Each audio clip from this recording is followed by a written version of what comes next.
Karachi university affiliated colleges के law students, अगर आप इजी नोट्स बाय करना चाहते हैं तो अभी व्हाट्सएप से बाय करें। पार्लियामेंट्री प्रोसीडिंग जो कि आर्टिकल 66 से लेके 88 में मौजूद है।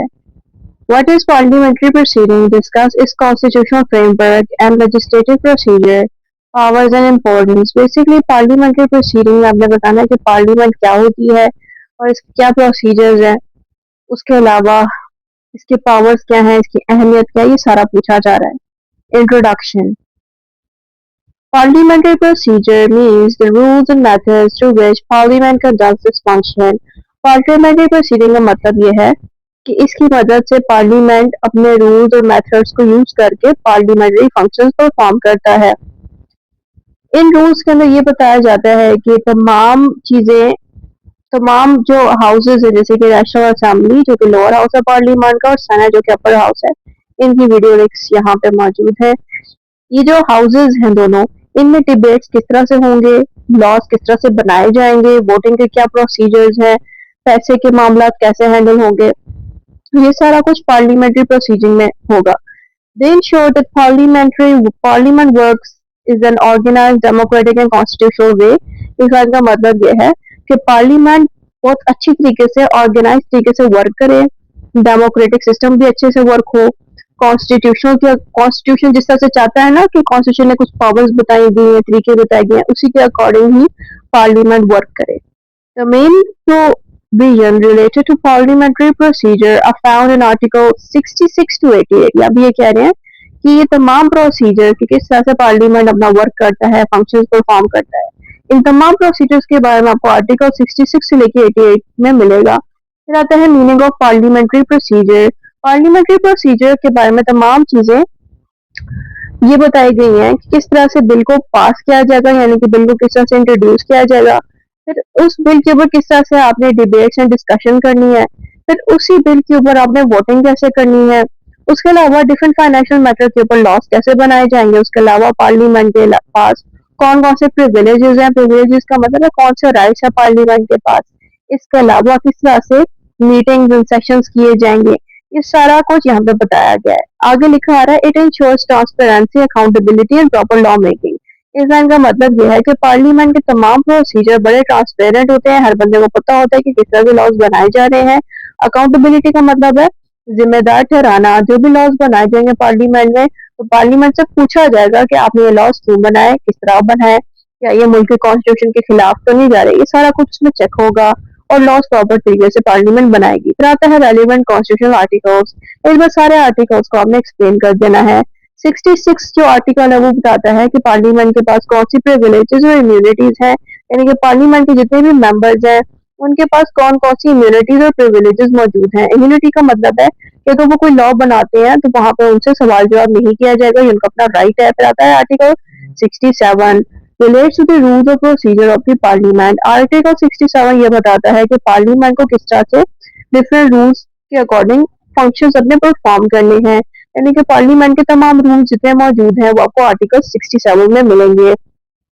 68 बताता है रिस्ट्रिक्ट्स डिस्कशन अबाउट जजेस, कि जितने भी जजेस हैं उसके ऊपर जरूरत से ज्यादा डिस्कशन नहीं की जाएगी पार्लियामेंट के अंदर। पे आता है article 69 protects parliamentary proceedings from court interference. इस लाइन का मतलब यह है कि पार्लियामेंट के तमाम प्रोसीजर कोर्ट के मामला के इन्वॉल्व होने से अलग वर्क करेंगे। इस लाइन का मतलब ये कि कोर्ट इन्वॉल्व नहीं होगी पार्लियामेंट के मामला में, और यही सेम चीज यहाँ पे भी बताई गई कि पार्लियामेंट खुद भी ना कोर्ट के मामला में इन्वॉल्व नहीं होगी, यानी कि दोनों एक दूसरे के प्रोसीजर्स में इन्वॉल्व नहीं होंगे खामखा।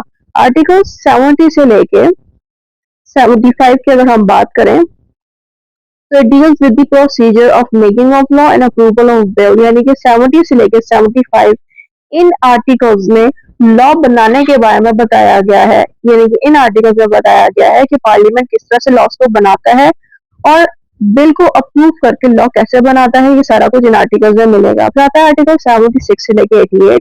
इसमें ये बताया गया कि पार्लियामेंट कैसे financial budget matters, taxation and government के फंड्स को कैसे डील करता है, ये सारा कुछ इन आर्टिकल्स में बताया गया है।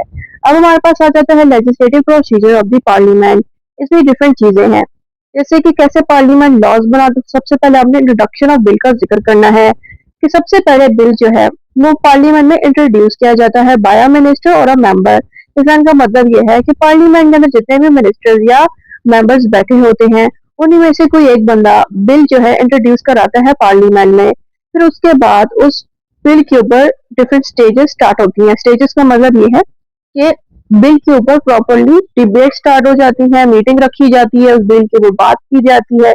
उसके बाद वो बिल एक लॉ में तब्दील होता है। तो ये सारा बात यहाँ पे लिखी जाता है, डिबेट्स एंड डिस्कशन। जितने भी मेंबर्स हैं उस बिल के ऊपर डिफरेंट डिस्कशन करते हैं, सजेशन देते हैं कि क्या इस बिल में यानी कि इस अपकमिंग लॉ में कोई चेंजेस की जरूरत है कि नहीं। फिर आगे आता है committee stage. The bill may be sent to the committee for detail review. का मतलब ये कि एक दफा जब सारे मेंबर्स ने उस बिल पे डिबेट कर दिए हों और सारे मशवरे दे दिए हों, फिर उसके बाद वो बिल किसी कमेटी को दे दिया जाता है जो कि पार्लियामेंट के अंदर ही होती है। फिर उस कमेटी में मजीद फर्दर चीजें देखी जाती हैं, यानी कि इस कमेटी में जब वो बिल जाता है तो कमेटी वाले भी उस बिल को ज्यादातर देखते हैं, समझते हैं कि अगर उस बिल में कोई चीज चेंज करवाने वाली हो तो देखा जाता है। फिर आता है voting. After discussion members vote on the bill, if approved it moves to the next stage. यानी कि कमेटी के बाद दोबारा से मेंबर्स के पास बिल को भेजा जाता है, फिर बिल के ऊपर दोबारा से डिस्कशन होती है, वोटिंग होती है। अगर सारे मेंबर्स ने वोट कर दिया कि हाँ इस बिल को लॉ बना दिया जाए, फिर उसके बाद उस बिल को नेक्स्ट स्टेज यानी कि लॉ बनाने के लिए अगले इदारे में भेज दिया जाता है। फिर आता है approval by the other house. The bill is sent to the other house for approval. यानी कि एक नेशनल असेंबली जो लोअर हाउस है पार्लियामेंट का, एक दफा वहां से सारे मेंबर्स ने अप्रूव कर दिया और बारी बारी अप्रूवल स्टेज से जब वो निकल आया बिल, फिर वो बिल दोबारा से इन सारे स्टेजेस से गुजरेगा दूसरे ब्रांच में, यानी कि सेनेट के अपर हाउस। सेनेट जो अपर हाउस है पार्लियामेंट का, उधर से भी दोबारा से वही बिल जिसको नेशनल असेंबली ने पास किया था इतने मुश्किल से, फिर उसी बिल को दोबारा से अब सेनेट भी चेक करेगा। अगर सेनेट ने कह दिया कि इस बिल में कोई चीज सही नहीं है तो दोबारा से नेशनल असेंबली की तरफ उस बिल को वापस भेजा जाएगा कि आप इसको दोबारा चेक करें। तो इस तरह से एक बिल लॉ में तब्दील होता है, इतने सारे लोगों के साथ गुजरने के बाद उसको अप्रूवल मिलता है। एंड पे जाके जब दोनों हाउसेज यानी कि लोअर हाउस और सेनेट दोनों हाउसेज जब बिल को एक्सेप्ट कर लें, फिर वो बिल चला जाता है चेकिंग के लिए प्रेसिडेंट के पास। प्रेसिडेंट को अगर वो बिल ठीक नहीं लगा तो दोबारा से लोअर हाउस की तरफ उस बिल को वापस चेकिंग के लिए भेज दिया जाता है, जिससे दोबारा वो बिल सारे प्रोसीजर से गुजरता है। लेकिन अगर वो प्रेसिडेंट एक्सेप्ट कर ले बिल को, तो प्रेसिडेंट क्या करेगा, उस बिल पर साइन करेगा अपना।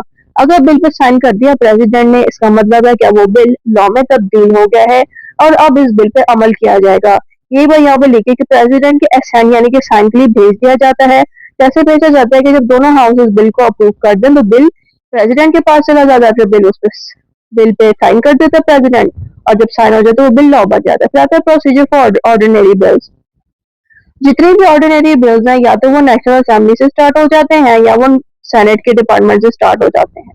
तो हमने बताना है कि जितने भी बिल्स हैं उनको इंट्रोड्यूस किया जाता है, फिर उन पर डिबेट्स और चेंजेस के मशवरे दिए जाते हैं। मेंबर्स जितने भी हैं डिबेट्स या मशवरे करते हैं। फिर उसके अलावा दोनों हाउसेस उस बिल को एक्सेप्ट करते हैं, अप्रूव करते हैं। फिर उसके बाद वो बिल आखिरी स्टेज पे प्रेसिडेंट के पास चला जाता है साइन के लिए, और उसके बाद उस बिल को एक्ट ऑफ पार्लियामेंट कहते हैं, यानी कि वो बिल लॉ बन गया है।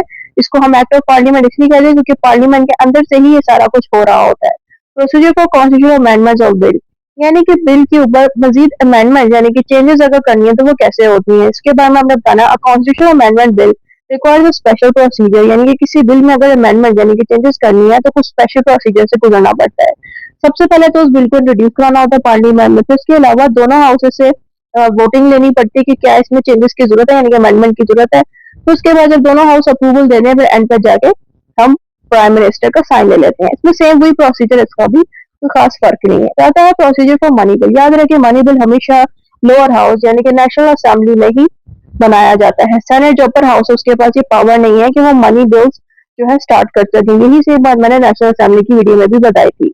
Money bills deal with taxes, government spending, loans and budget matter. In money bills में इन तमाम चीजों की तो बात हो रही होती है कि इन मनी बिल्स में ये बताया जाता है कि टैक्स लॉस कौन से बनने चाहिए, गवर्नमेंट को कितने पैसे लगाने चाहिए, लोन्स का क्या करना है, बजट को कैसे हैंडल करना है, सारा इसमें होता है। इंपॉर्टेंट पॉइंट्स, जितने भी मनी बिल है वो सिर्फ नेशनल असेंबली से ही स्टार्ट होते हैं, इंट्रोड्यूस कराए जाते हैं वहाँ पे। जो सेनेट है वो इन मनी बिल्स के ऊपर सिर्फ मशवरे दे सकता है, इन मनी बिल्स को रिजेक्ट नहीं कर सकता। फिर आगे आता है national assembly has final authority over money bills.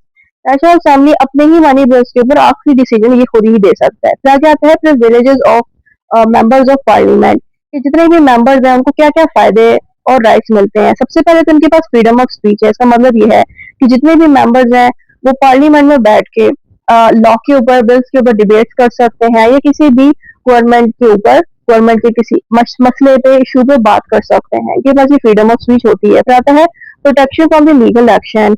Members can not be punished for speeches और votes made inside the parliament. कि इन मेंबर्स ने अगर पार्लियामेंट के अंदर ही कोई स्पीच ऐसी दे दी है जिसकी वजह से कोई बंदा ऑफेंड हो रहा है, किसी को बुरा लग रहा है इनकी स्पीच देने से, तो इनको इस बात पे सजा नहीं मिलेगी।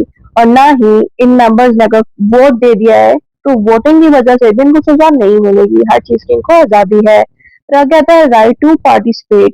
तमाम मेंबर जो हैं मौजूद हैं पार्लियामेंट में, उनको बात स्पीक करने की इजाजत है, डिबेट्स करने की इजाजत है, वोटिंग की इजाजत है, बिल्स बनाने की इजाजत है, वर्किंग कमेटी, और यही मेंबर्स कमेटी के डिपार्टमेंट भी बैठे होते हैं। जैसे मैंने अभी थोड़ी देर पहले कमेटी का बताया था कि ये भी एक डिपार्टमेंट जो कि पार्लियामेंट के अंदर ही होता है, जो डिफरेंट डिफरेंट फंक्शंस परफॉर्म कर रहे होते हैं कमेटीज के।